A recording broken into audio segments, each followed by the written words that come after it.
Welcome back, guys, to the Evolve Podcast. Today, I have a special guest, Sheefra, who is a herbalist and a coach, and founder of Four Worlds Mystery School. So, Sheefra, there's a lot of ground to cover in this podcast. There's going to be a lot of topics, but I think we can start off with the work that you do in terms of like the magic work, the work for worlds, things that we did together in our one-on-one. And I think that was a very powerful experience. And so I think a great place to start off is where do you find purpose in this work, and why is it so important for folks? Where do I find purpose and why is it so important for folks? Thank you. Thanks for having me on. So it's such a deep topic of conversation. There's so many ways I could even answer that question, and I'm sure we'll get into lots of it throughout. Yeah. But just to start off with, why is this work so important? What do I even mean by this work? It's magic work, it's healing work, it's self-discovery work. It's really the premise being that each person incarnates for a very specific purpose. Okay.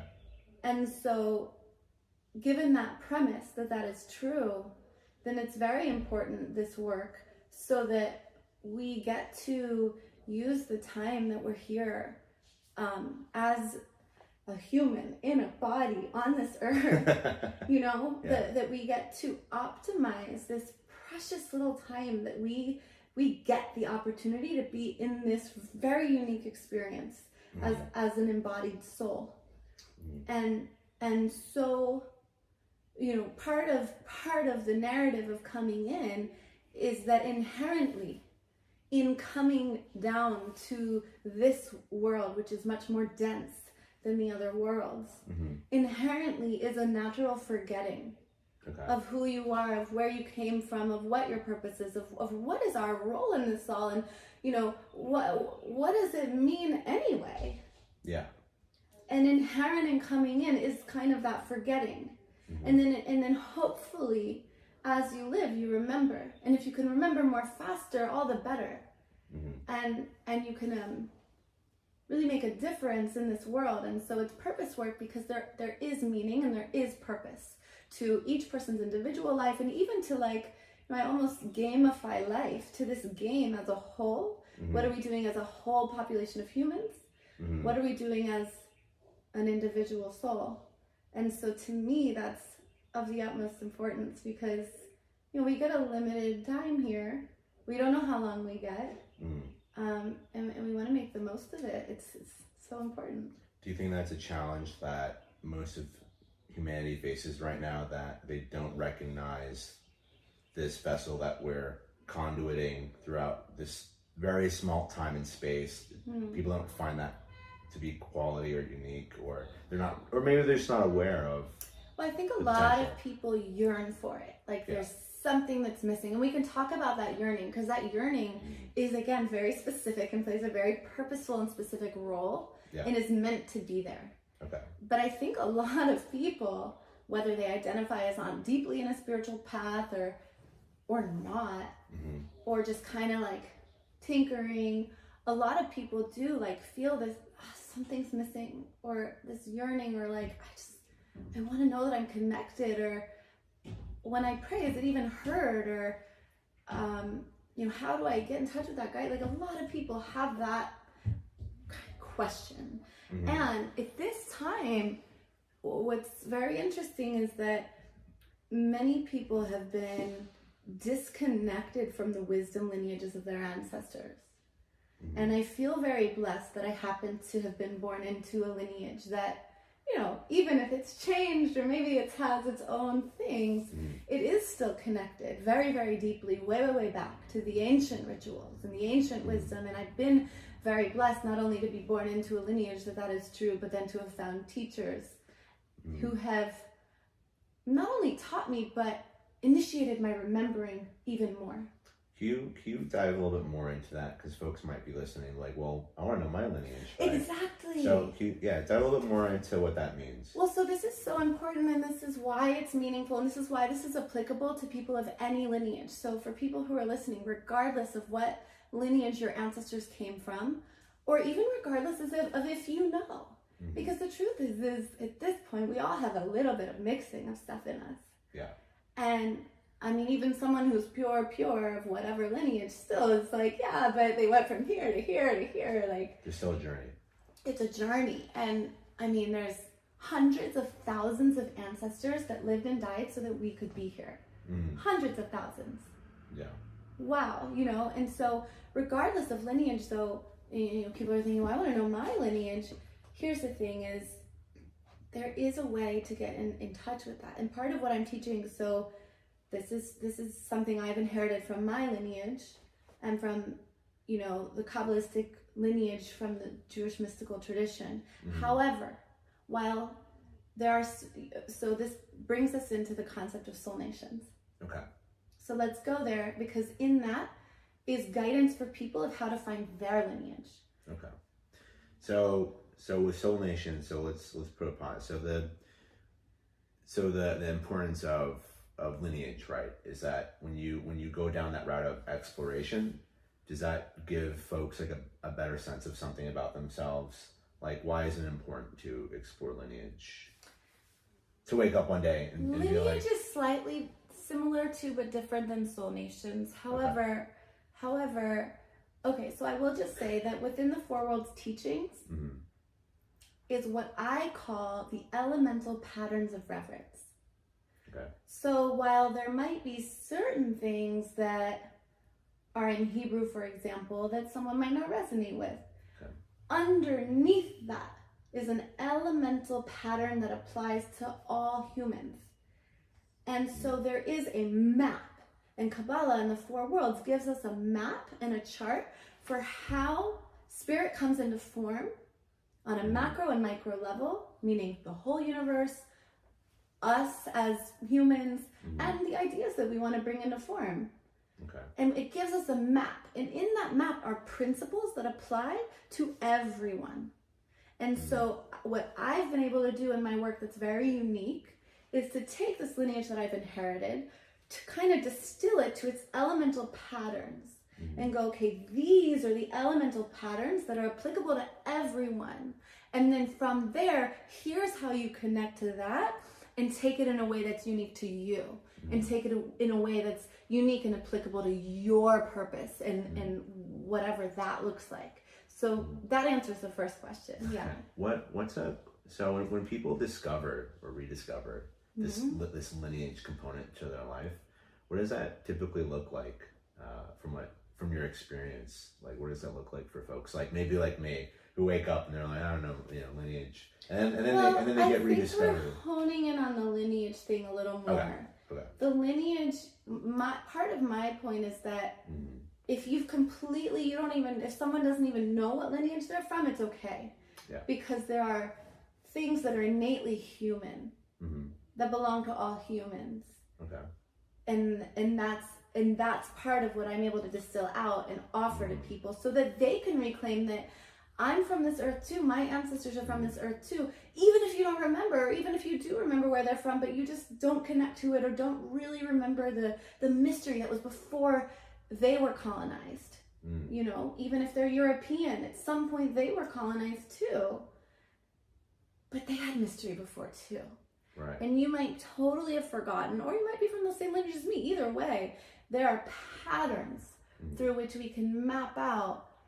And you might or might not actually know the lineage, but you can find the mystery that belongs to you, that's inherently your birthright, because you're a human being and you're a soul incarnate on this earth. Right. Does that make sense? So yeah, so it's really, so there's an importance and value to reconnecting to that. There is an importance and a value to reconnecting. Let's define that. What do you mean by that? Well, I guess knowing that history and then becoming aware of what you're a part of is a big deal. It ties a lot into purpose, right? Yes and no, but actually what I'm saying is kind of that it doesn't matter. Oh, okay. Yeah. What I'm saying is almost the opposite, is that even if you don't know your lineage of your body, Even if it's beyond recovery, maybe someone was adopted and they just have no idea. Even then, it's okay. What I'm trying to say is you actually don't have to know in order to reconnect.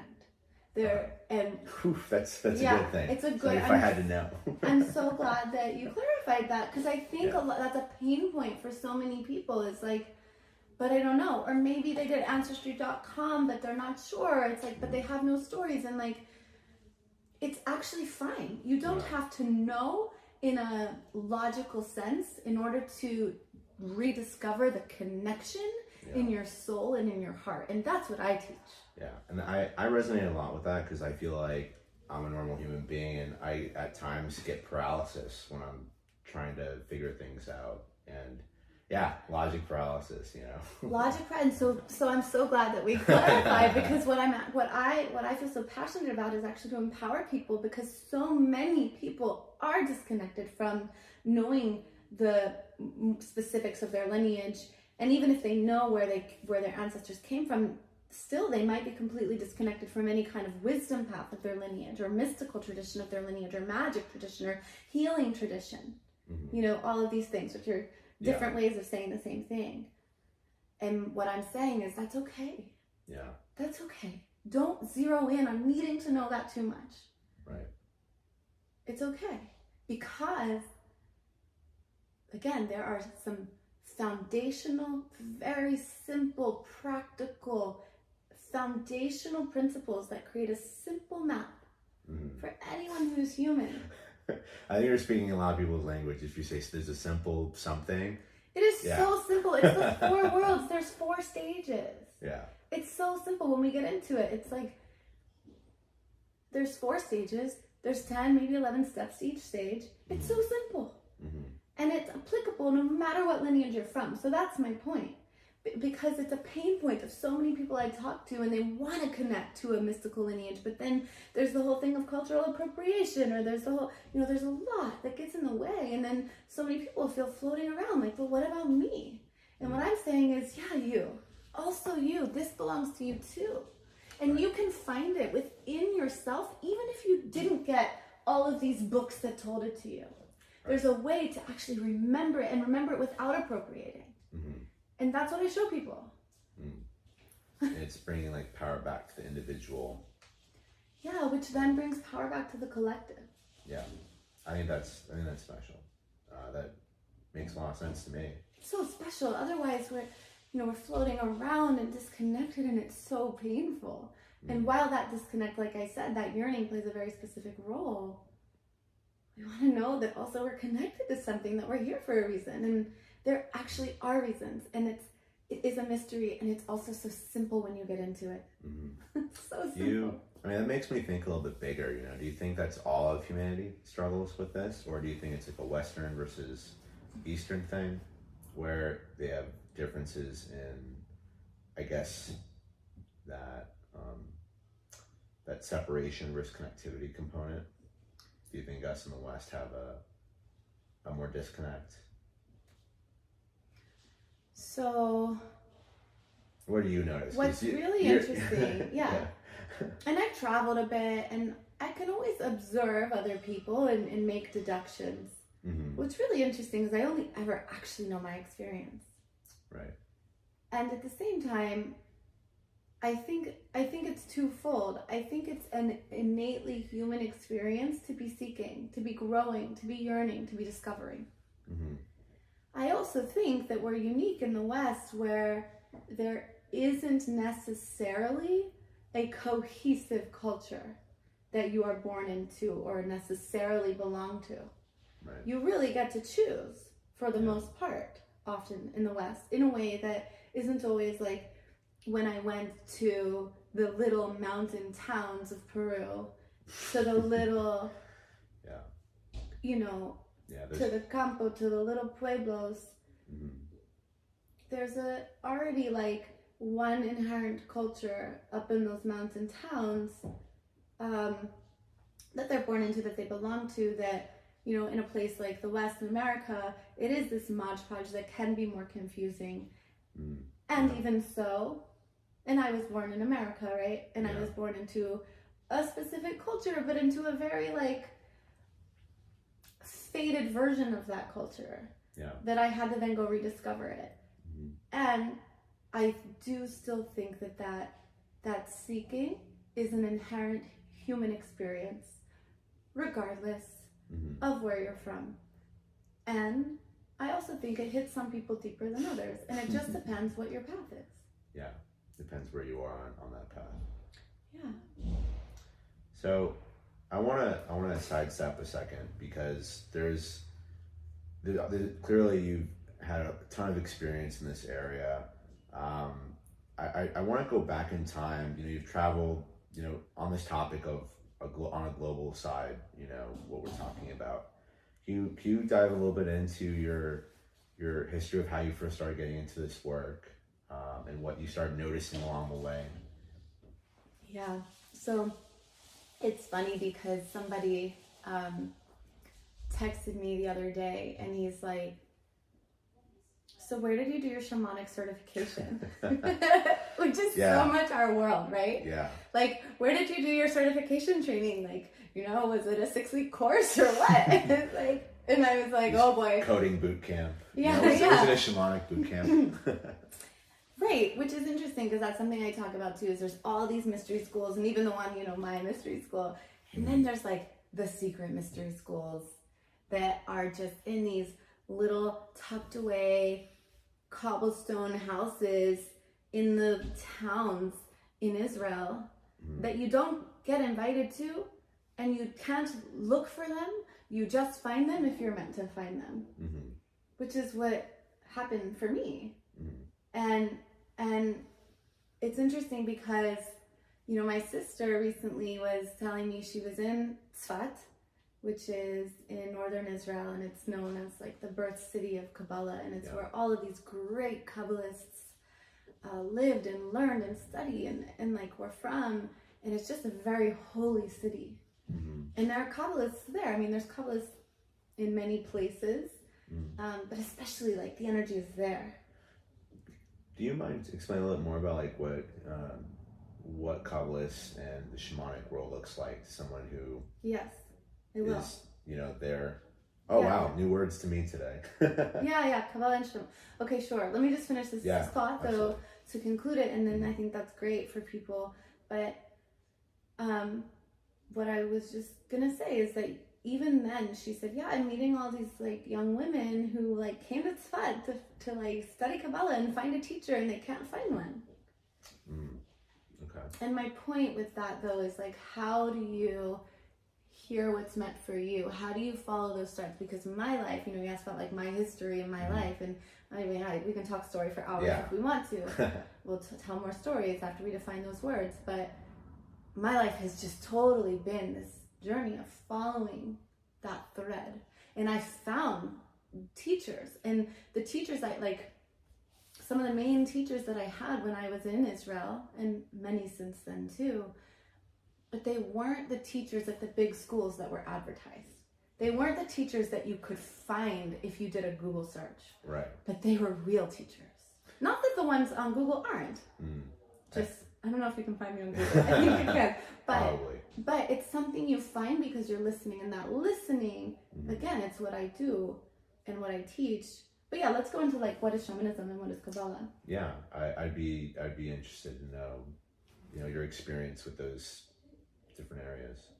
So every single topic, I'm like, I can go so deep, and I love talking stories. So you just bring me back, and we'll tell more stories. But so shamanism, when that term is used, like colloquially, it's usually meant as like magic lineage or healing lineage or mystical lineage. However, the word shamanism specifically is a Siberian term. So shamanism actually, it's used widely, kind of like Urban Dictionary wise. That's what I feel like a lot of people. And so, but it's important to differentiate between like what is shamanism and then what is shamanism, Yeah. And so shamanism actually is the magic tradition of the indigenous Siberian people. Okay. However, it's used more widely to mean the magic practitioner and healer. And what we know about Siberian shamanism is that there was a way in which the shaman could navigate between this world and the higher world. So shamanism is a way of gaining inner sight.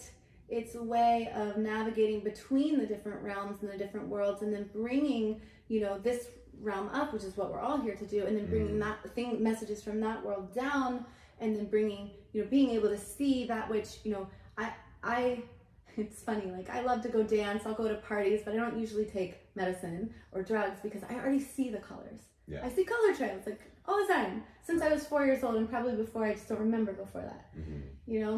But that's what the shaman is trained to. And then there's shamanism is often referred to like a Peruvian shaman, which is really a curandero or vegetalista, or there's other actual culturally appropriate words, but we call it a shaman. Yeah. And so what does that mean? And that's you're trained in the whole, those shamans are trained in the whole ayahuasca tradition, but in ceremony, then still they're trained to see, and they use, each tradition has a different sacrament or different medicine or a different way to get through the veil, because the idea is that the divine is hidden to us in this realm. And through these magic traditions, we learn how to get past the veil. And you can use medicine, but you don't have to. You can also not use medicine or drugs, right? However you want to call it. But you don't need necessarily that. You can do it through meditation. You can do it through training your inner sight and practice. Again, which is what I do and which is what I teach. And so that's what I mean by shamanism. Kabbalah is a vast tradition. It's an orally passed down. There's also many books. People will be like, have you read the Kabbalah? It's not a book. Yeah. There is a main text that's a vast encyclopedia. And there's many main texts and many main teachers, and there's many roads in to Kabbalah, which means to receive. And really, it's how do I receive? How do I listen? How do I hear that which is meant for me right now? Because even going into those other realms, what's the point? Right. It's fun, it's cool, but why? So that you can bring those messages down to here, so that you can lift this place up more and bring more light and really divinity to this realm. That's really the point. It almost sounds like shamanism and Kabbalah kind of do similar things. Right, so I would say that within the path of Kabbalah there's different parts of Kabbalah. It's so vast. Right. Within the entire tradition is a shamanic, if we're going to use that term, path, which is magical Kabbalah. Okay. And that one that's the one you can't really learn it in books. It has to be experienced. It has to be transmitted. Right. It has to be remembered and or experienced and taught and that's a really good point, actually, because obviously tons of people love to read. People get their information through books and stuff, but I think that's a good point, that there's so much that's lost in translation when you're not talking to another human being, when you don't have that experience. Is that something you first realized when you started getting into everything? You're like, wow, this is intense work. This is very reciprocal, right? Versus just reading shamanism out of a book or Kabbalah out of a book, experiencing that with somebody. It was many years after I'd been doing this that I started reading about it in books. So you started orally with folks first? Well, yes. Again, I was practicing moving energy and seeing energy completely uninitiated with no teachers since I was 4 years old. I mean, I have many memories, and it was a struggle through elementary school of what is all of this? Yeah. And I was really deep in practices that I later learned were real practices. Yeah. And that thankfully I had teachers to guide me of little things that I didn't, quite remember, or that I could add to make it safer, because that's important. There's safety with these things. And then the book learning for me was mostly helpful for my confidence. Okay. Some people really don't remember and they want to learn. Great, get a teacher. And some people remember, but then they start practicing untrained. I didn't really start practicing until after I had not only remembered and practiced, on my own uninitiated, and then learned and had teachers, and then practiced, and then gained the confidence, and then started practicing more. You know what I mean? So if you're one of the people who does remember, lean into it, and also still find a teacher, because there are a lot of things that add to the depth of how deep you can go into the safety of how you're doing it. That is important, especially if you're someone who remembers, because probably the veil is thinner for you and there's a lot going on behind the curtains, I find it so fascinating because you seem so grounded and transparent and trusting in yourself with who you are today. What did that younger version of you look like to go on to that path? How did you discover like that path of, oh, this is what I need to do, and the teachers, and how did you know that this was something, and did you have like support to help you recognize that at that time? I remember praying so hard for a mentor when I was in my early 20s and not having it.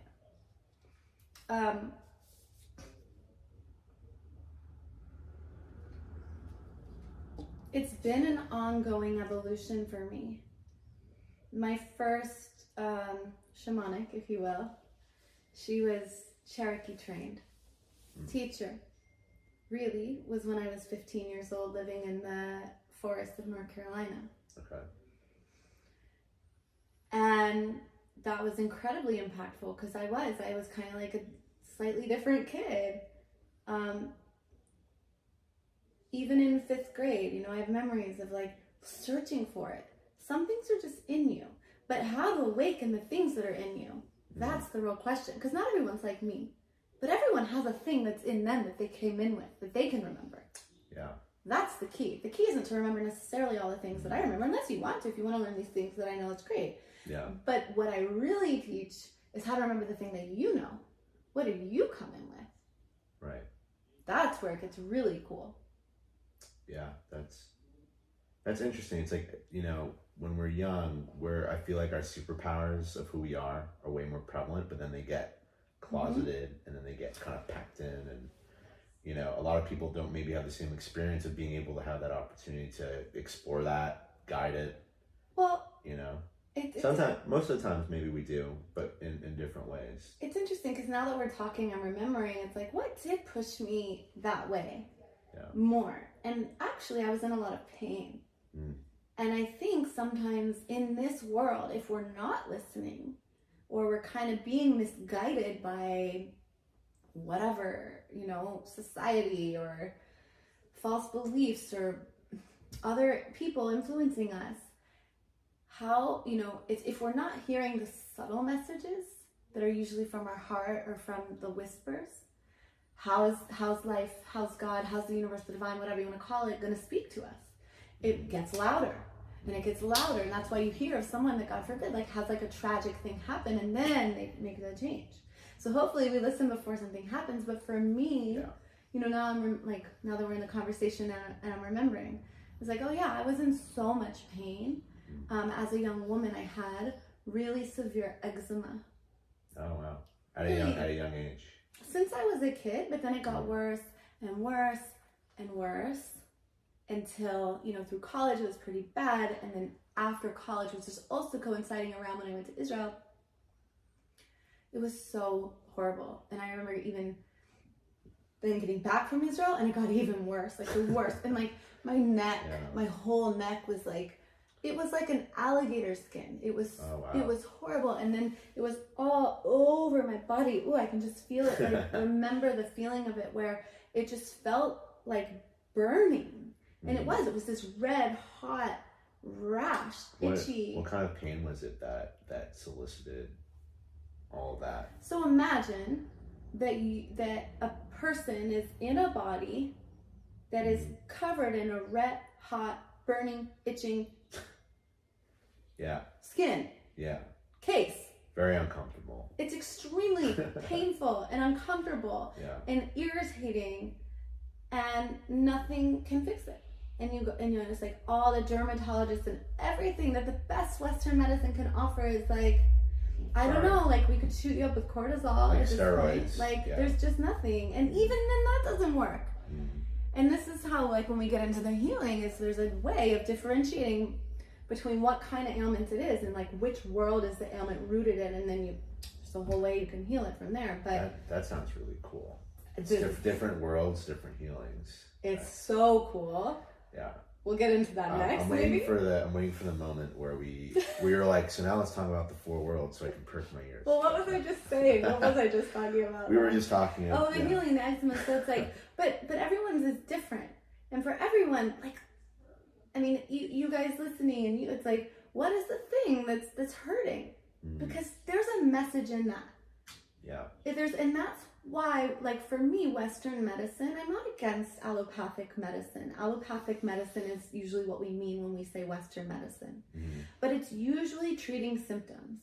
Or, for me, it's what I would consider excellent for emergency medicine. Thank God for allopathic Western medicine when it comes to emergency cases. Yeah. It is miraculous for that. However, for treating and curing, I really don't see that it's intended for that even. Right. It's not the go-to system for cures, in my opinion. Yeah, and that's something that I think a lot of people are waking up to today, right? It's Western medicine is really more band-aids, and they're not really focused on solving problems. Yeah. It's not preventative. It's And so I didn't want to be in this burning skin case anymore. Yeah. It was horrible. Yeah.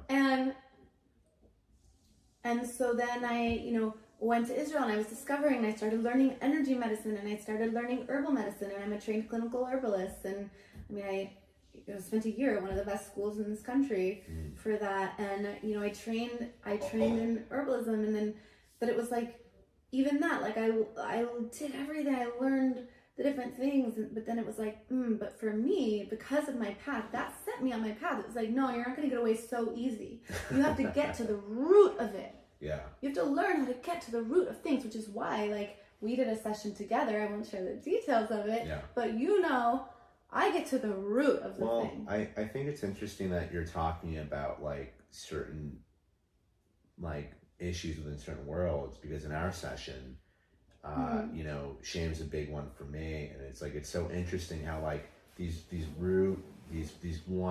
core, I don't know if you call them core energies, but we'll just say, like, if shame is a very deep one, we'll just say that can bring out different physical things that maybe you've experienced. Like, you had some kind of internal pain, or maybe whatever it may be, that solicited the eczema. Right. I don't have eczema. Shame isn't giving me eczema, thank God. But shame gives me something else. Yeah. And so it'd be interesting to learn more about the different core internalizations that we go through, and how that connects to the 4 worlds. And I think nudge 4 worlds. No, but I think it's cool, because I think everyone who's listening can probably relate. Like, for me, it was the eczema. For you, it's whatever your symptom is. For you, it was the shame. For me, like, I had to go really deep. What's that irritated, itchy energy? It's anger, it's frustration, and it does have an emotional core energy. And the thing that's really interesting, because I think everyone can probably relate, is that so often we go, well, where did it root from? What are you angry about? It's not always that simple. Right. That's not actually the question to ask. There's specific questions to ask, which you've experienced, but it's not always the surface level. It's not always what you think. It's like, whoa, how did we get there? And sometimes, and this is really interesting, sometimes it's not even your story. Sometimes it's an ancestral story. Yeah. That is somehow, still materializing in this descendant, the descendant's physical body. And so, there's ways of clearing. So, actually, something came up when you were talking. A lot of this is it's very intimate communication and a connection between you and your body. in your past and what you've experienced. And a question I have for you is that there's a lot of people out there who are avoidant, right? Who have avoidant styles and they repress. And, you know, in your experience, does everybody really like have the possibility to do that deep inner work if they're avoidant versus anxious? Not to connect attachment styles, but there's like a correlation. When you're avoidant, you repress. When you're anxious, you kind of let everything flutter around. And so in your experience in this, do you notice that it's just more challenging for folks who are avoidant? Do you see like just a commonality across the board? Not necessarily. More challenging in my experience for one or the others, because if we're going to talk about attachment styles, we don't have to go there, but like to backtrack, you know, what does it look like to you when you're trying to work with somebody and they're just they have that hard barrier on intimacy with themselves? Well, someone doesn't usually try to work with me if they're not wanting to go there. I'm trying to think of the whole spectrum of folks. If someone's, you know, arms crossed like this, we're probably not going into session. You know what I'm saying? Like, not even just with you, with themselves, right? Well, yeah, if someone doesn't want to, but and if someone wants to but they're skeptical, or wants to but they're scared, or wants to but they're resistant, that's different than just like a wall. If you have a wall, you're probably not listening, first of all. You know, like they're probably not still fair. Right? And it's like, and even those people, there are things to get into that barrier. Absolutely. And it's usually not going to be pushing against it. It's usually making safety. Just create safety first. How can somebody go about doing that? That is probably one of the most important things we can learn how to do, is to create safety. I believe that. Or how can someone start to foster that safety? Great. So, in my experience, we feel safe with someone who is safe with themselves. And we feel safe with ourselves not when we have everything figured out, but when we trust that our self is going to be witnessed by ourselves, that we're going to be there for ourselves, that we're not going to abandon the self, that we're not going to shame ourselves, that we are going to take time to check in. What do I need? And actually, it's interesting because I just released a meditation. No, it's perfect. If people want something super simple and profound to just start. Because in order to feel safe with oneself, you first have to know how to quiet the noise and how to listen. How to drop in to the still. I called it the slow down to tap in meditation. Nice. And that is like, if we're gonna go, we can go into such deep, like all the sphirot and the energy centers in the world, and like, trust me, I love it. And whether you're super advanced or super new, slow down first to tap in. Learn how to listen and hear your body. That is where safety is generated from. And it's something you have to continue to create every day. Trust can be broken and it can be rebuilt. And then we continue to reestablish it every day. And there are deeper like practices that we can really do. But this first slow down to tap in, and it's a meditation I just released. You can go to my website and put in your thing, and I send it to you for free.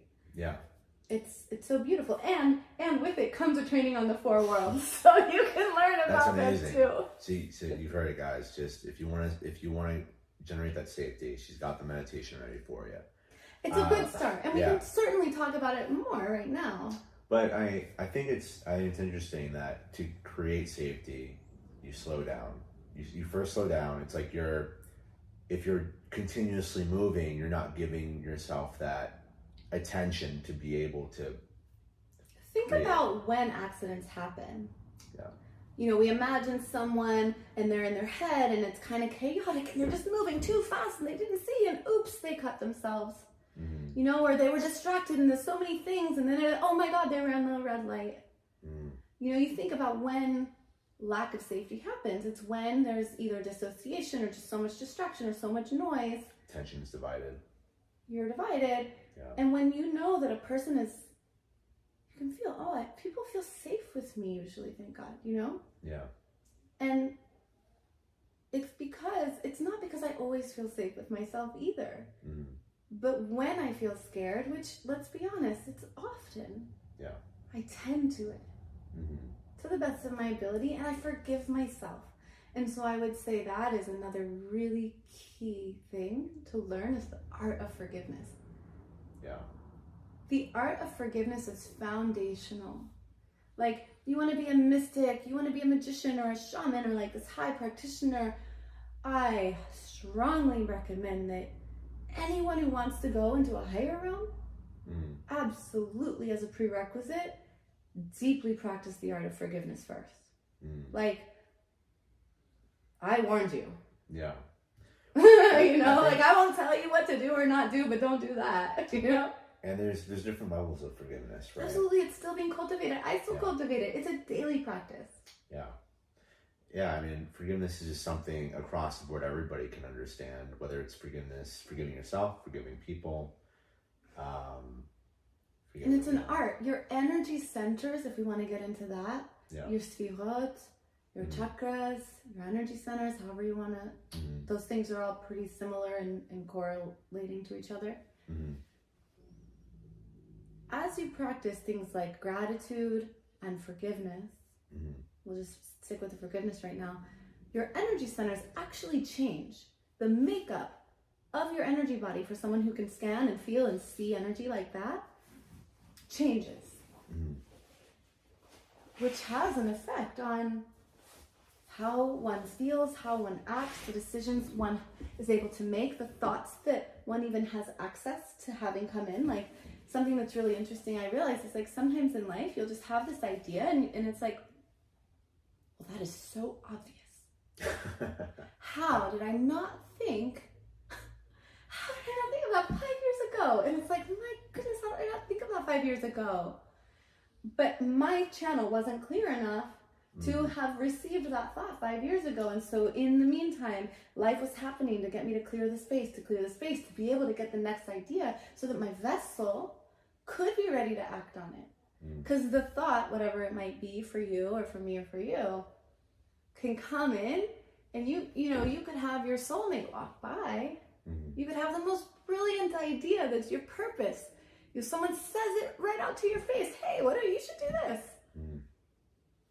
And if your vessel's not ready, it'll just, I didn't even notice him. Yeah. Oh yeah, you did say that. Oh, that's funny, I didn't hear you. Yeah, or maybe looking back in time, maybe it's not a physical experience, but you're like, wow, I could have been so happy back then if I did it. Right, same. Right, yeah. And it's, we get muddled. We muddle those different chakras or those different parts of our body. They clog up or they get preoccupied and so that makes a lot of sense. And then you do miss whether they're internal opportunities to grow or external opportunities to meet people. Internal, right. And the internal reflects the external. They're not separate. They're working together. Can you discuss a little bit more about how the different parts of your body or psyche can get clogged? Because we know about forgiveness, that's important. But what other ways? And obviously, we work together about a drink while we're talking. Yeah. In our session, we talked about, I think, I had a lot of throat and heart, right? So different parts of the body, I guess, respond, correlate to different ways of healing and filtering and clearing out. What are some different parts of the body and those connecting themes? So it's interesting because also in the meditation I was just talking about that I have available, and just however one wants to do this on their own, dropping in and feeling like, what am I feeling and where do I feel it in my body?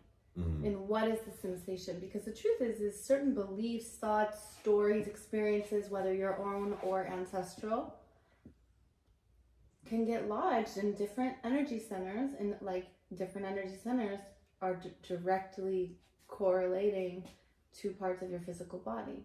The heart center corresponds to your physical heart, you know, for example. And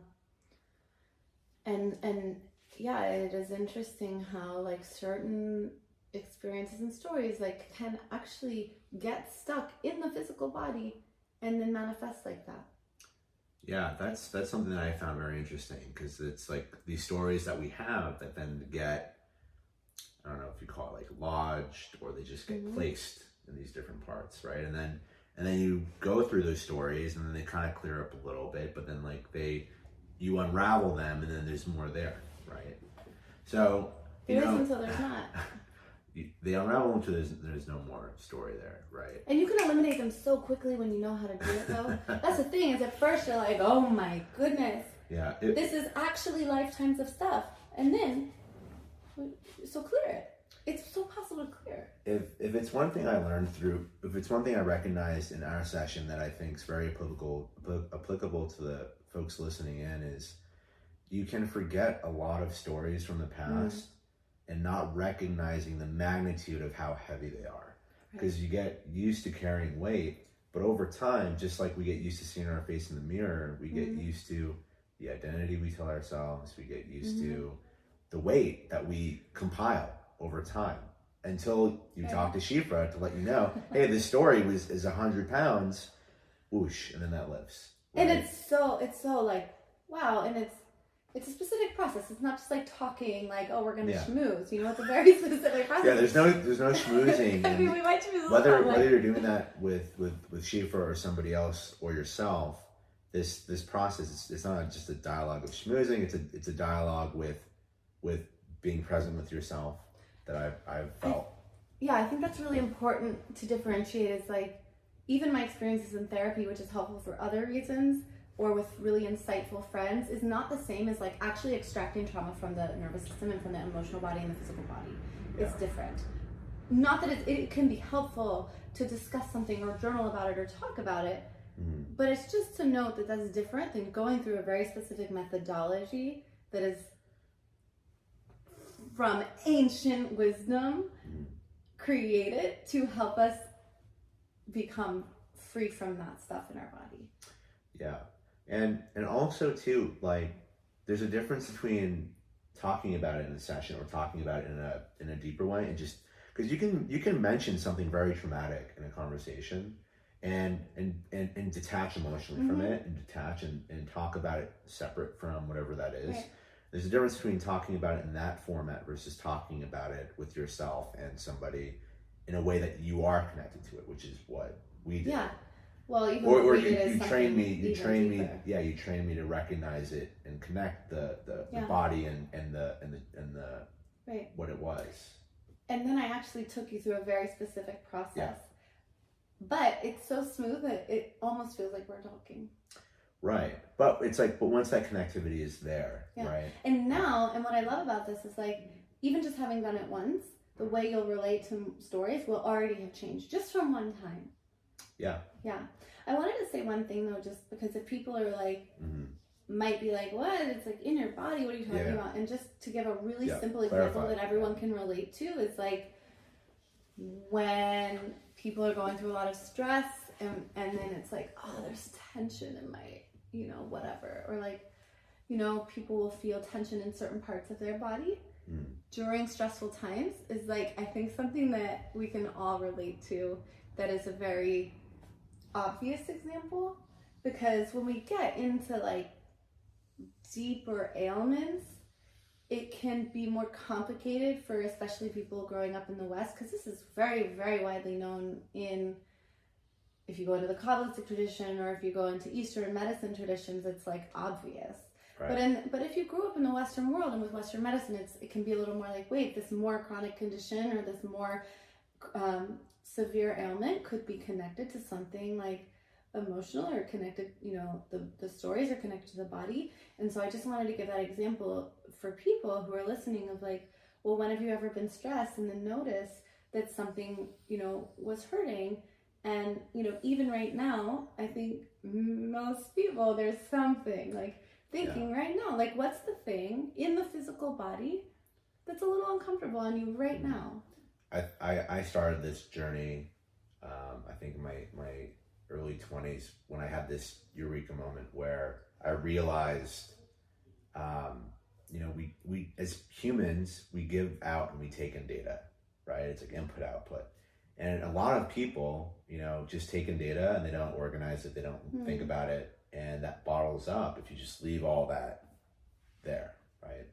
And a lot of times we don't realize how people affect us, how we go through, like you can go through something hard and then you don't process it and then it comes out way later. So you wanted to talk about the 4 worlds, and that reminds me of this.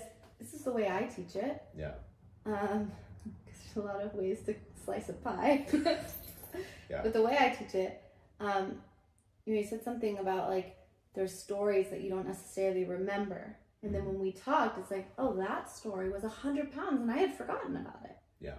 Well, that's because your thoughts and your beliefs are 2 different things. So what you have access to formulate a thought about is already in a lower world that's more dense, that we're closer to than the world of beliefs. Yeah. Which in the world, like a belief is pre-thought. Mm-hmm. So there are stories that can affect us that are way up in the world of belief, that haven't even cohesed enough. Is that become cohesive enough? Yeah. to even become formulated into thought yet. Okay. And so that's what we get to kind of hop into and like go a layer deeper to get into like, but where are the beliefs? Because you and I, if we have a belief that's really deep-seated, we, from a more rational state, might actually not be able to articulate it.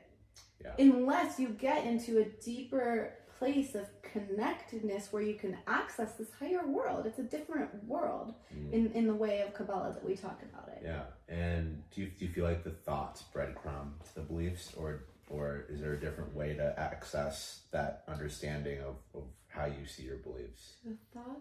So it goes up and down the ladder, I always say. So there's 4 This is the 4 worlds. It's the 4 worlds. Yeah, so now we're getting into the 4 worlds. There we go. We're finally here. There's a lot of ways to teach the 4 worlds. The 4 worlds are vast and complicated and mysterious. Yeah. And there's a way that I teach it that's very practical. It's very simple. And that what I'm interested is things that are effective. I'm interested in feeling better. I'm interested in healing. I'm interested in having practical results as fast as possible. I grew up in America after all. Yeah. You know what I mean? Yeah, I want my healing and I want it now, right? I do. It's like, like 35 years later, here we are. But it's a lifelong process. I remember when I was in my yoga trainings in my early 20s, and I was like, someone said, like, well, it could take a year or 2. I was like, a year or 2? And I'm like, that's a long time. Oh, this is my whole life that I'm dedicated to this path, actually. Time is it's a different thing. And so where were we, the 4 worlds? So yeah, let's talk about what the 4 worlds are. I was saying it goes up and down the ladder because you said the thoughts breadcrumb into beliefs. And I was saying, well, it's probably a good time to talk about the whole spectrum of the worlds and where are the thoughts and the beliefs. Okay. So it's 4 worlds, and what that means is the 4 worlds are also 4 stages, is another way to talk about it that kind of makes more sense to us in the modern world a little bit. Okay. So there's many ways to talk about it, many different directions we can go. We're going to talk about it like this, that there's 4 worlds, and those 4 worlds are the 4 steps or the 4 stages through which anything comes into form, through which anything is created. And so whether that is creation of the universe itself, or how you and I incarnate, we go through these 4 stages. Yeah. Again, there's actually more, but we're going to keep with the 4. Yeah. It's what we need to know right now. We go through these 4 stages to come in. Or I want to launch a podcast. Right. It's going to go through the 4 stages. I want to create a piece of art. I want to write a book. I want to launch a business. I want to whatever. Yeah. It's going to go through the 4 worlds, the 4 stages. And I want to heal from this ailment. It's going to go through the 4 stages. And so it can go up the ladder or up the ladder and down the ladder. So knowing the four worlds is a big deal because it sounds like you can apply it to essentially anything. Anything that's It creative. applies to everything. And on the one hand, you go through these steps. On the other hand, you can think of it like, oh, at any given time in life, with a specific process or what I'm doing, I might be at one of the stages. And that's really useful to know. Where you are on that. Where you are in that spectrum. And overarching life theme might be in one of those stages. You know, you can go that way too. Should we talk about what they are? We should talk about what they are. I guess a lot of people, you're hyping everybody up. Okay. What are the four worlds? So, the four worlds are the world. So, should I tell the story? I think I should. Yeah, talk about the story and then talk about the different worlds as they are. So I'll tell a little creation story because it's so fun and I love telling it. So before there was anything, there was everything. And there was nothing. Really what there was the endlessness, the without end, that we call the Ein Sof. You know the Ein Sof. And so, infinite light. And so the Ein Sof, the without end, all there was the endlessness.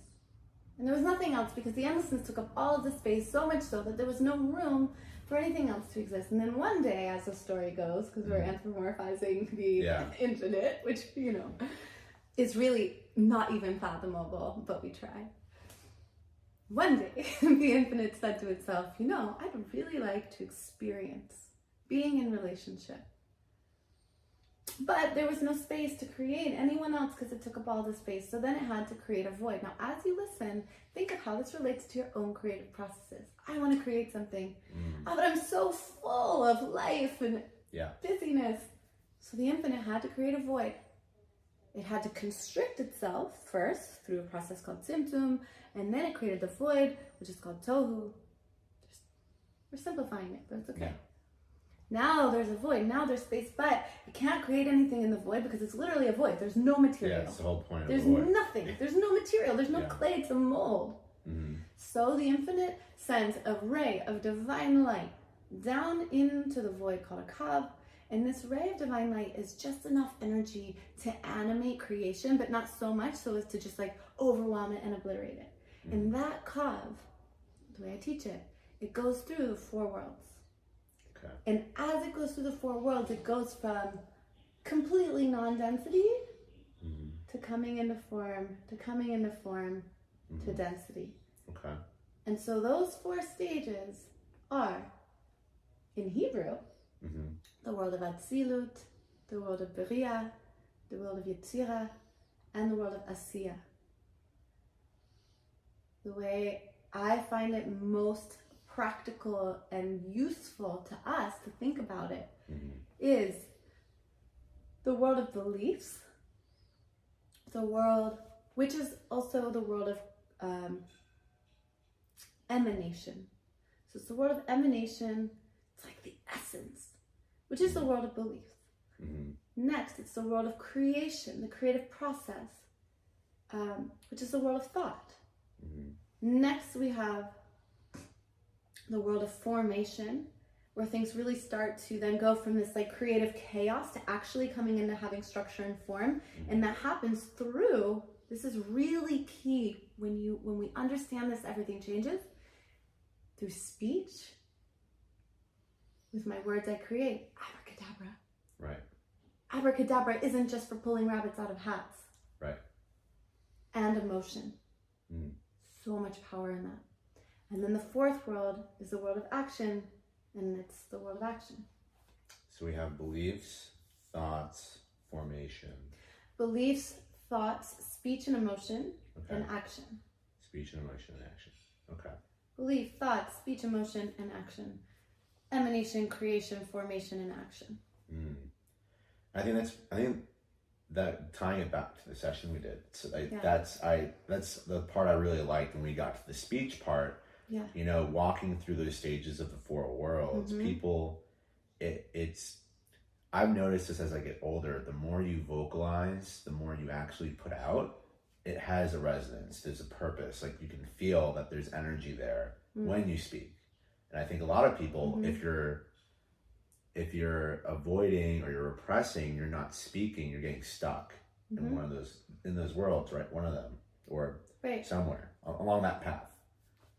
Yeah, absolutely. Perhaps. Well, and what you're also getting into a little bit of the specific energy centers. So, you know, to get a little bit deeper into this like intro lesson, which by the way, and I'm saying this because if people are interested, like I created, it's a 20-minute training, just 20 minutes that goes over all of this with like a slide so you can see pictures. I'm so excited about it. Yeah. Really, you know, and again, it's the thing, if you put your name on our website, I'll send it to you for free.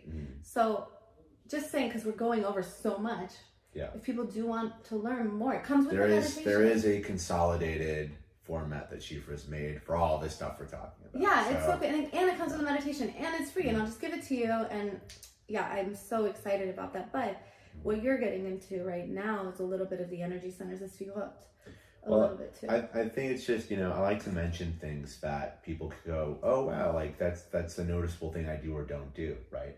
You know, a lot of people, they may not be somebody who just vocalizes maybe by themselves in a private room or with folks they trust. So something I noticed, because I work with a lot of clients, right? And something I notice is, and this is why the method isn't the same as talking. Because if you are telling me about whatever, when we speak usually and just are like chatting and telling a story, it's very meandering, especially if someone's talking about a challenge even. It can be very meandering, and it's like a little bit of this, and before that sentence is even over, I've already cut myself off and I'm starting another thought and then another half thought, and at the end, and it just gets befuddled and muddled and it's confusing. And now they've confused themselves. Right. Now the thing about words is, do you know the definition of a spell? I don't. I'm going to tell you. We're all going to learn what a spell is. We're going to learn. So the definition of the word spell is a word or a combination of words of great influence. Okay. And the definition of the word magic is the apparent influence of supernatural forces, meaning that really magic isn't supernatural at all. Magic is just that we've harnessed something inherent in a way that's with so much intention and power and potency and effectiveness that it seems as if it were supernatural.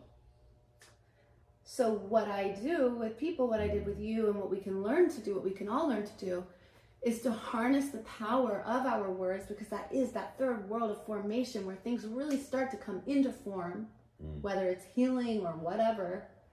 We can learn to harness the power of our words so effectively that it seems as if it were magic. And whether you do it intentionally or not, whether you're being intentional with your words or not, you are casting magical spells on yourself all the time.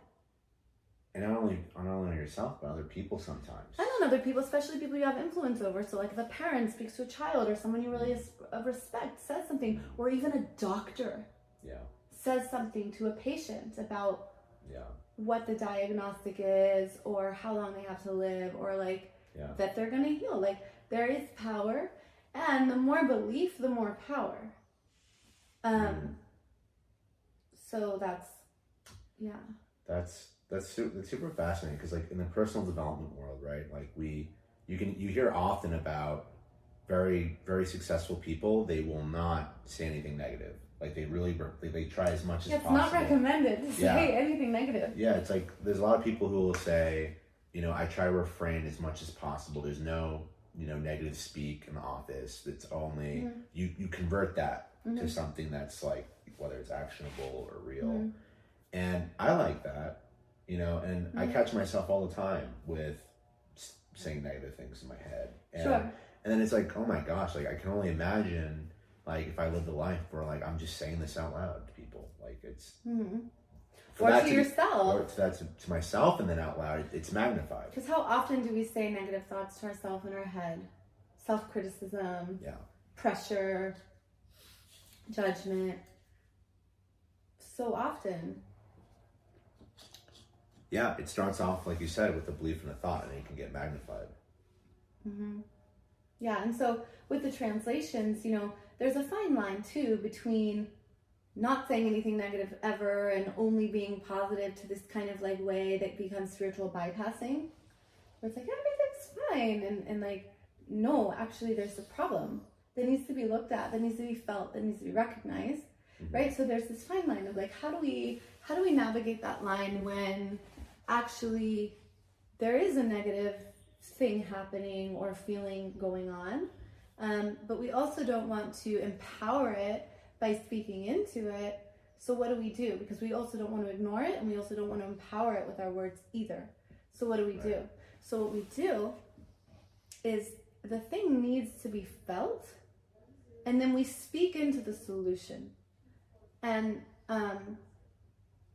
this is the thing with affirmation work, and affirmation work too, where if we just say the affirmation without doing the work to craft an affirmation that is believable by our subconscious body, it's not going to be helpful, and it could even be harmful, right? So if we just have this office of like toxic positivity, I think is what it's called. No, I think that's like a term in the self-development world of like toxic positive. Oh, everything's fine when it's not. That's potentially equally harmful. Yeah, because it's repressive.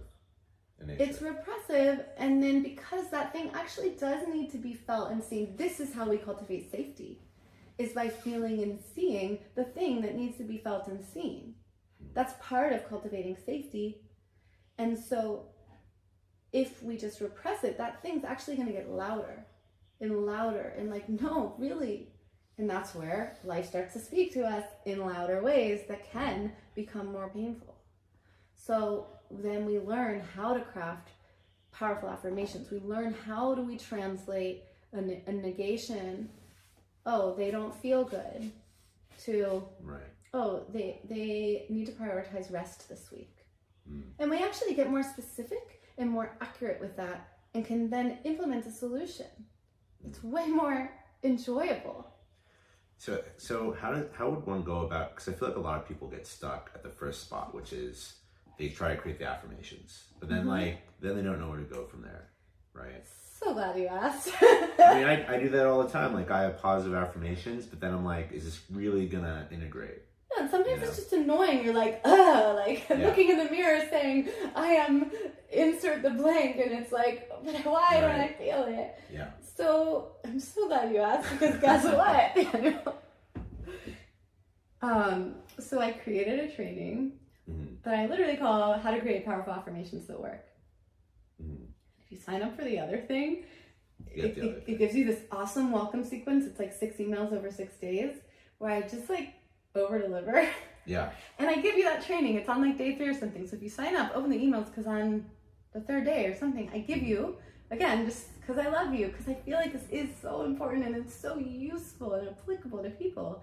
I give away this training where I guide you through actually crafting a powerful affirmation that will work for you with your specific situation. Like on the video, you can do it. And then I did also create a workbook, and you can read about it if you do the thing. I created a workbook. I think it's on my website too, but it's the 4 Worlds Story Alchemy workbook, where you can really go deeper, and it's what we did together, but just in workbook form. I do recommend that if get the workbook, people can go through the first things, and then if people want, they can get the workbook and get it. And then I recommend, like, I do hot seat coaching inside my membership, where we can go through it together, and it's like a really amazing way to, it can be hard to learn something new just from a book, but the workbook is intended to be like so clear that someone could just pick it up and do it. And it's affordable, you know what I mean? Like, it's so, I'm trying to make this so accessible. So to everybody out there who either goes on who picks up the resources or not, if somebody's listening right now, they're driving and they want to know, and obviously, boiling it down in simplest form doesn't do it justice. But if somebody is not gonna, they just want to get like the 1-2 scoop of it. Yeah. They want to go farther with their affirmations. What's just one recommendation you have? I mean, honestly, like, really also do download the thing because it's like 20 minutes and it's powerful. And for right now, Yeah. because you're like, but I want it right now, and that's going to take 3 days till you send it to me. It's like, okay, fine. Where can somebody start with going deeper with their affirmations? So without walking you through the whole training right now, the one thing I will say is that when you do the affirmation, in order for it to be effective, it is necessary to be able to feel it. That you feel it, you don't just say it, because that third world of speech is also the world of emotion. It's both together. That's really good. So I want to point that out. If you are saying affirmations, guys, and you're not feeling it, it's not really an affirmation. And in fact, stop. Yeah. Don't. It's not carrying any weight. It's just, it's dead weight. It's dead weight, and it's potentially actually gaslighting yourself.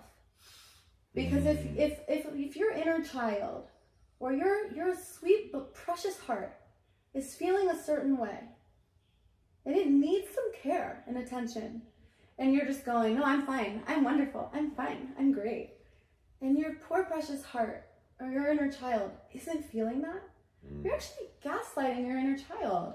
You're gaslighting yourself. You're saying, no, your feelings aren't real.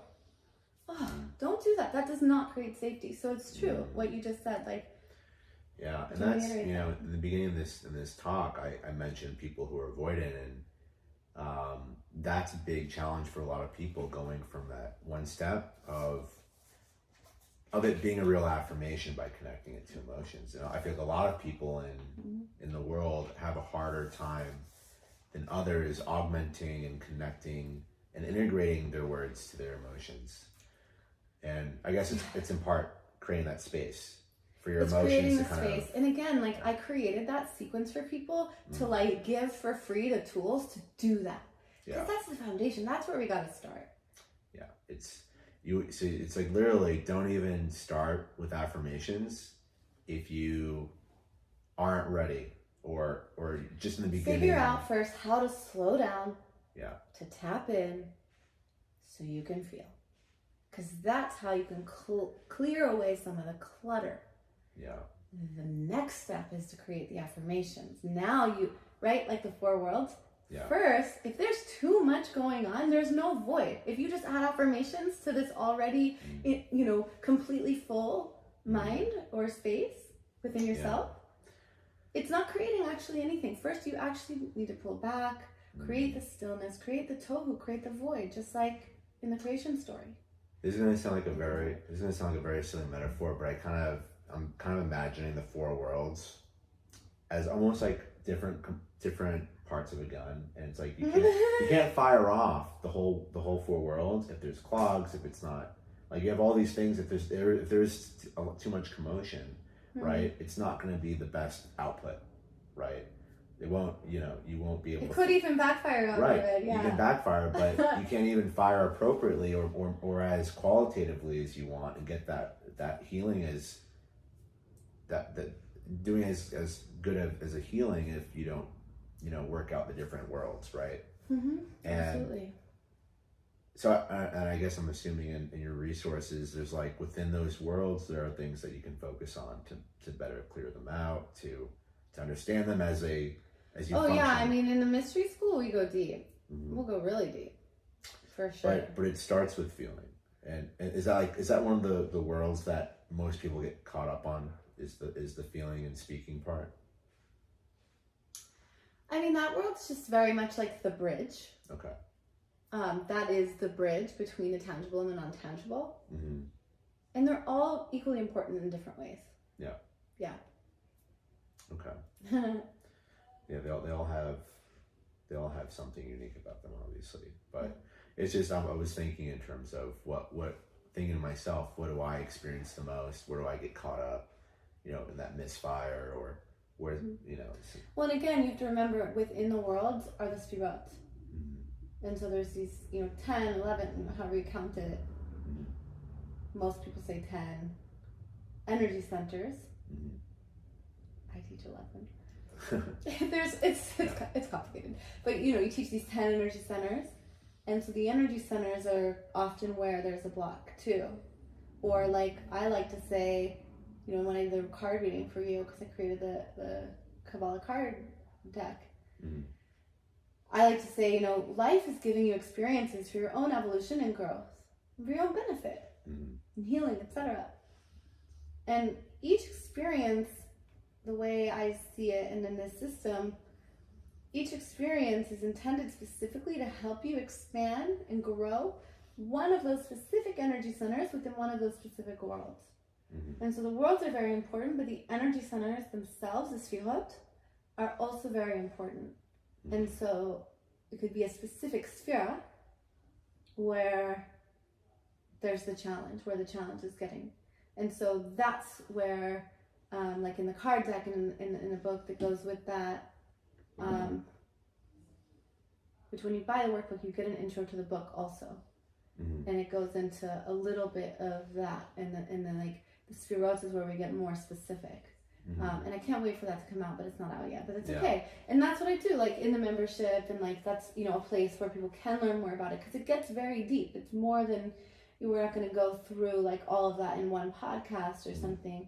I mean, like there's just books and books and books. Like it's so cool. We get to have this and sit in a library full of mystical teachings, like all these books on this shelf. It's a very appropriate. It's a very mystical library that we're in. It's a very appropriate environment. I know, it's so cool. Yeah, sponsored by the Chabad of Boston. Sponsored by the Chabad of Boston. So it's kind of this episode specifically. This topic, this area of life. You dive super deep. It's this is like where the real work is.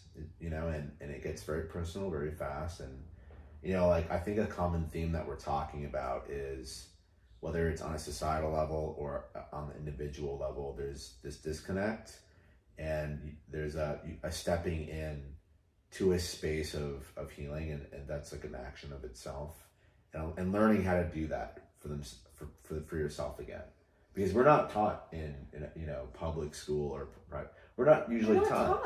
We're not taught how to step into a space, create that safe space for ourselves to do that deep dive. And I think, and guess what, your ancestors knew how though. Maybe not your parents, maybe not your grandparents, maybe they did, maybe it was a long time ago, but at some point your ancestors did have that knowledge, and you can have it. It's yours. It's in you. It's just it's inside of us, rediscovering it. I like one of my favorite authors and philosophers is Daniel Quinn. He's not a Kabbalist, but he's a great teacher of mine from life, and he calls it maieutic teaching, which is drawing out the wisdom from the student rather than like imposing wisdom on the student. And that's the difference between, it's like we have in the Kabbalah the three spheroids on the top. It's Chokmah, Bina, and Da, wisdom, understanding, and knowledge. And so we differentiate between what is wisdom, what is understanding, and what is knowledge. And so this form of maieutic teaching, where we're drawing out the wisdom that's already within the student, versus like the school system as we know it, where you're just like dumping knowledge and maybe not even understanding, and definitely not wisdom. You finish a test and then you forget everything right after, right? It's just knowledge, maybe. It's just knowledge. It's knowledge, maybe, and not understanding or wisdom. Plus, we're taught through our caregivers at a young age how to deal with healing. If we don't see our parents or our caregivers heal and teach us how to heal, or they don't, we're the byproduct of that, right? I mean, in my upbringing, I wasn't taught how to heal or manage anything. And I think that's a lot of people. A lot of people weren't given that space. Not everybody, I guess, is lucky to have somebody in their life early on to be like, this is how you heal. Open, walk into this space, feel your emotions, create the affirmation structure, right? A lot of people they're not raised with that, and so we're left. Not at all. We're left to deal with coping and figuring out our own method. That's just, people are usually the byproduct of just passive fixing. And luckily, you don't have to reinvent the wheel. Like there are teachings. There's this system. Like there are, and I remember as a kid too, like going to I had no one to guide me in this as a kid. I often think like, what if I had been, born into a more coherent society where this stuff was still on the surface? I would have been pulled aside and trained.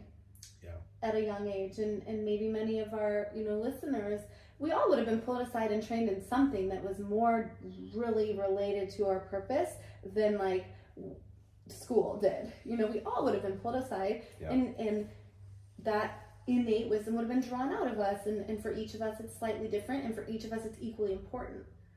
And I remember as a kid, because I was someone who could see energy, and even as a kid I was working with energy just in the ways that I inherently knew how. It was compulsive. I couldn't help it. It was happening to me and through me, right? As a kid I didn't have this notion that it was cool or that it was good or that it was bad. It was just what was. And I only had limited ways of being able to articulate it to parents who had no acknowledged experience of something like what I was experiencing.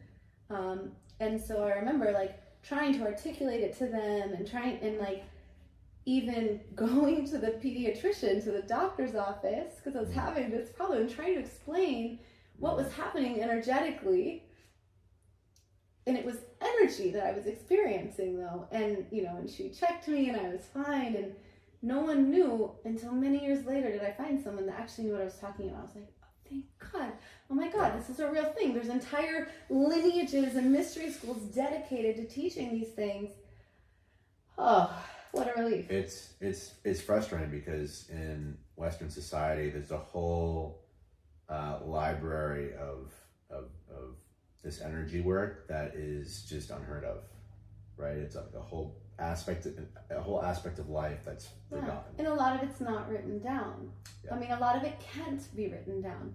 Even if it could be, it wouldn't really encompass it. Because even like the difference between English and Hebrew, right?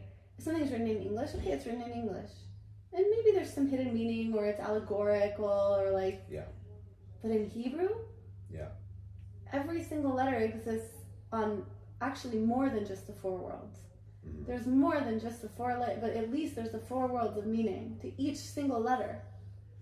Each letter that makes up the word, right? So to write something down, there's so many layers to it. And it's powerful. It's very powerful. The concept of just writing down is powerful regardless of language. You have the extra layer of Hebrew. You have the extra layer. Yeah, man, I mean, we could probably talk all day. We could. I mean, at this point, I feel like we've talked about it so much. Did you want to talk about the decks? The deck, the Kabbalah deck, or? Not necessarily. I mean, there's this cool deck in terms of the work she does, and it starts everything off, and because I've seen it like between me and other folks, it's a very cool, experience to start off that kind of work. So the thing, okay, fine, I'll talk about it. It was like, just thought it was actually really cool. So I, as you know by now, like I've been in this realm of mysticism and magical Kabbalah for many years. And then it's not that it's always been a part of me, but it wasn't necessarily my focus for many years either.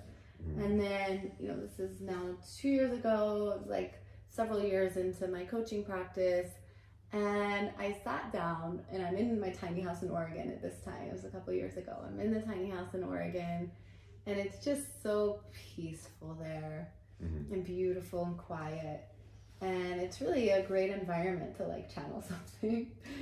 But whatever, like I'm working, and I thought I would create like a little affirmations deck, because I work with words, and we talked about the affirmations, and I thought, I'll just create like a little affirmations deck with it'll be cute, like it'll just be cute and like have words on it like courage and whatever. And I'm like, oh, it's so fun.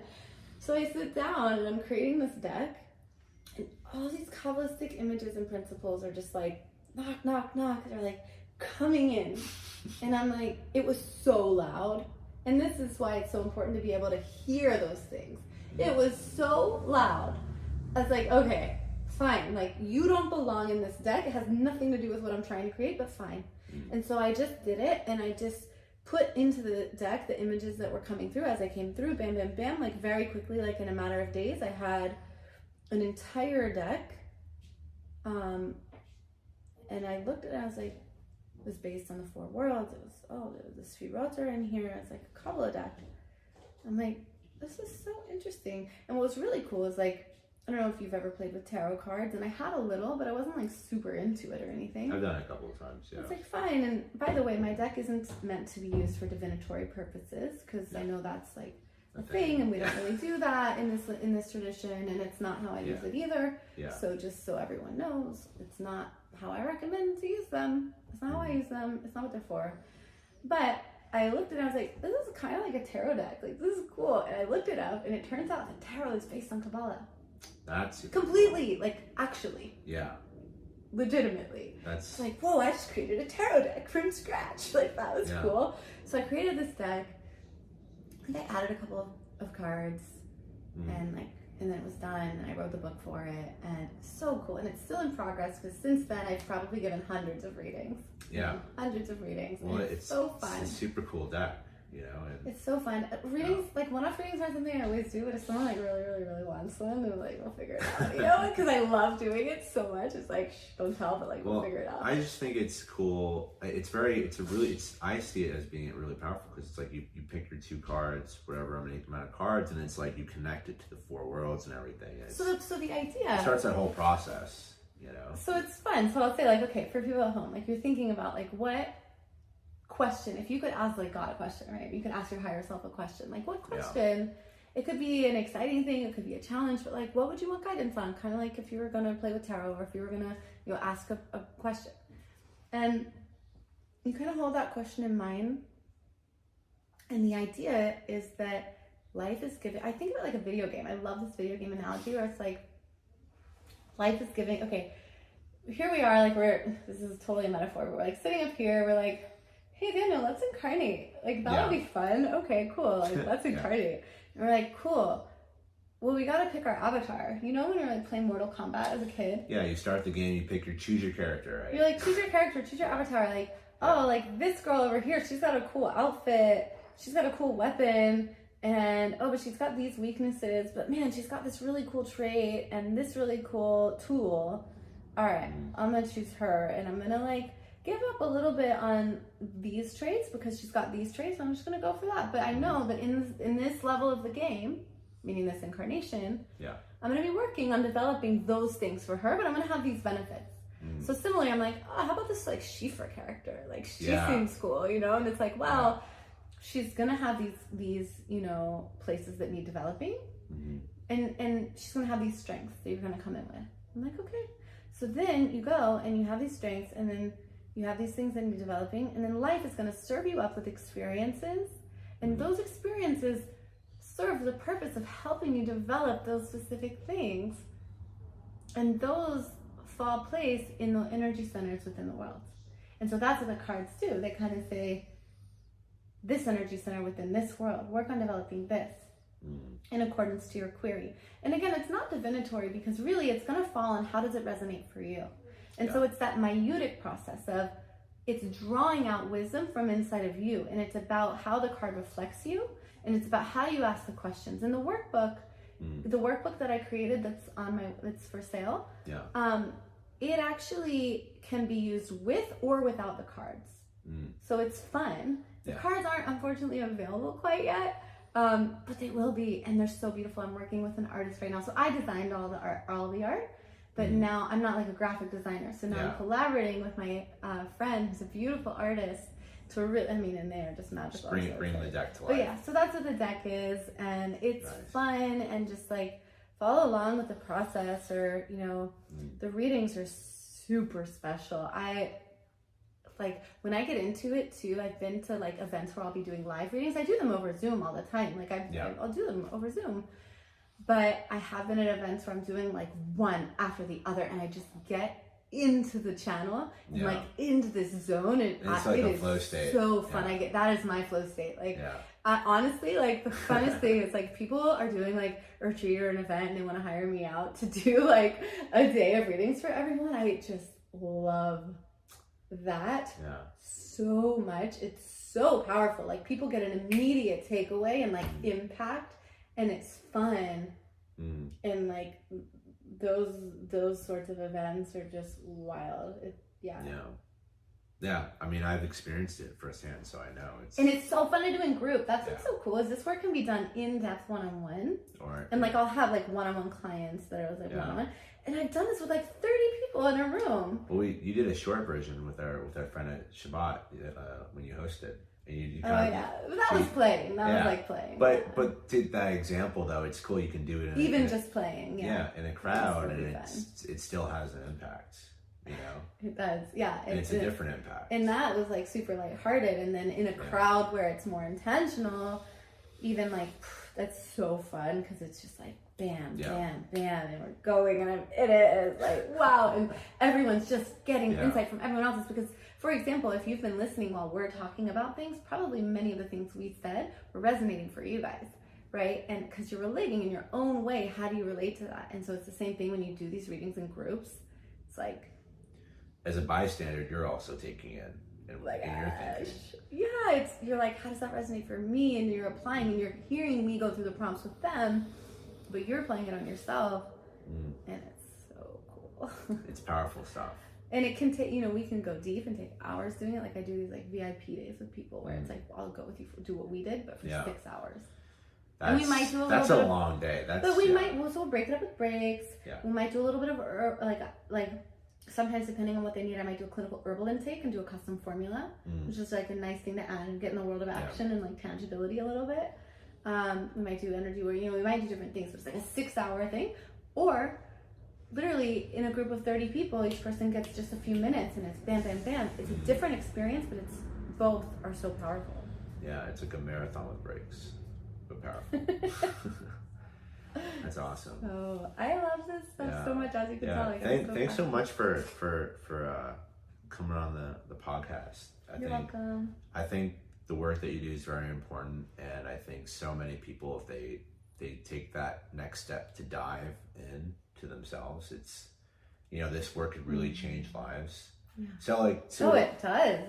Yeah. So to wrap up, I'd love for you to talk a little bit more about the new launch that you did, and also think about you're on a center stage. What do you want people to take away from this little glimpse into their the start of this healing journey for themselves?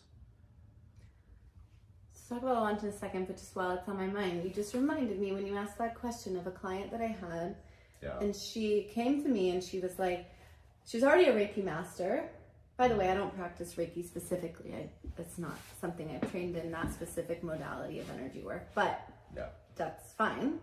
This woman was a Reiki master, and she, had already done a lot of work and already had a lot of tools and modalities and trainings, and like was a practitioner, and like something was still missing.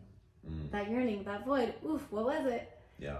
And so she came to me, and she was, at the time, she's like, I don't know, I'm thinking of maybe taking this training, I'm thinking of maybe learning this modality, I'm thinking of maybe getting certified in that. This one's already certified in stuff. Yeah. And so we talk, and I'm like, I'm just here, again, Mayudic, I'm here to bring out the wisdom in her. Yeah. I don't have a preference of what she does. Karmically, it's not good to tell someone else what to do, first of all. It's like, I'm here to guide her into her truth. So we're just talking, we're having like a one first session or something, just to like get to know each other, like a discovery session or something. And my only agenda is to just guide her into clarity for like what's her next step that's truth for herself. And so she's like, oh, should I do this, should I do this? And then anyway, like you experienced the story work with me, it was like super powerful. It was a huge breakthrough. She ended up working with me, and she's like, you know what, Sheefra, I didn't need to take any of those certifications. Like I'm already trained and stuff. Yeah. I needed to learn how to hear my inner voice. And like the thing I always say is discover your inner magic, unveil your inner magic. That's what she said. She's like, I just needed to learn how to listen and to know what I already knew. Yeah. And like, so that's my message. If anything, like we talked about so much, I give so many tools, oh my goodness. Yeah. If anything, to know that like, there's something that you came in with that's already there. And it doesn't need to be instilled in to you, but rather just the dust to get swept off so that you can really emanate the brilliance that's already inside of you. So it's I mean, yes, different modalities are very useful, and that's what's, and this is in talking about my launch, right? That's what's so unique and special, I think, about the Inner Magic membership, which is that it is following an ancient tradition of wisdom. I didn't make this stuff up, but it's for you to discover your magic. It's for you to discover what you already know. And I'll teach specific techniques and things as they're relevant. Yeah. But it's deeper than that. It's like not about going outside of yourself. It's about finding a safe environment and space where you can have that, myutic guidance that is based in ancient wisdom to draw out that which you came in with, that which you already know, and give you a path forward. Yeah. So that's like the one takeaway, and then that's the launch, is that I'm super excited because I did just set up this new sequence on my website, which we've already talked about. What's the website called? Oh, it's my name. So it's sheefrablume.com, and my name is SheeFraBlume. Sheefrablume.com is my name, and you go and you'll see it's like you get all this stuff. So it's really awesome. Like, it's not fluff, actually. It's really awesome. It's like, sounds concentrated. It's concentrated into bite-sized pieces, but it's also deep, and it's also effective and meant to give you breakthroughs right then. Like, it's not fluff. And then for people who want to go deeper, or maybe they want the chance to interface and work with me one-on-one, but not necessarily ready for a one-on-one private mentorship, which is application only kind of thing. There's the Inner Magic membership, and that is launching imminently, right? So you can get on the wait list, or maybe by the time you're listening to this, it's already going. And that's a space where there's all kinds of more content, like the content you'll already get on the free sign up, and then actually monthly or bi-monthly calls, where we do this together, and we do hot seat coaching. We talk about and have conversations and answer the questions, and it's just I've done this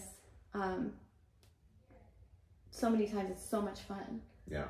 And so that, and it's just such an affordable membership too, that people can get, and then some people are no, I'm sold, I want to go in. Yeah. In that case, they can send me a message and just be hey, I want to work with you, and then we'll hop on the phone, we'll figure it out. It sounds like it's easy to get started in any place you want to. It's wherever you're at. I'm really trying to make this accessible, because I do think that it's important. This alignment with what you came in with is so important. And so wherever you're at, get the free thing, get the membership, and then at that private level, I do the VIP days, or the longer mentorships, and all of it's wonderful. It's all just different.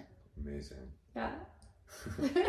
So I hope people like this, and I love hearing people's feedback. You can follow me on Instagram, it's Sheefra Blume, and just send me a message. I look into my hidden messages, so even if we're not friends, I'll get it. This is a podcast, guys, where if you're listening, you can reach out to the folks on the podcast, and they will respond most likely. So yeah, hopefully I'll see it. I love that feedback and that community interaction. And it might take me a few days or something, but I do. I love to know what people's main takeaway was, and what would they have wanted, what was their question that I didn't answer, because then I'll answer it next time. And I really care. On that note, everybody, if you could definitely follow the podcast. If you found this episode or any others great, make sure you like it. And if you have any feedback for either myself or Sheefra, definitely leave a comment or leave a review, and we'd really appreciate it. Especially Sheefra, she can integrate her inner voice with the reviews or something, or equate the 4 worlds to your review. No, on a super micro level. That's true. We'll get have fun with it. Yeah. All right. Well, thanks for tuning in, guys, and we'll see you next time. Cool.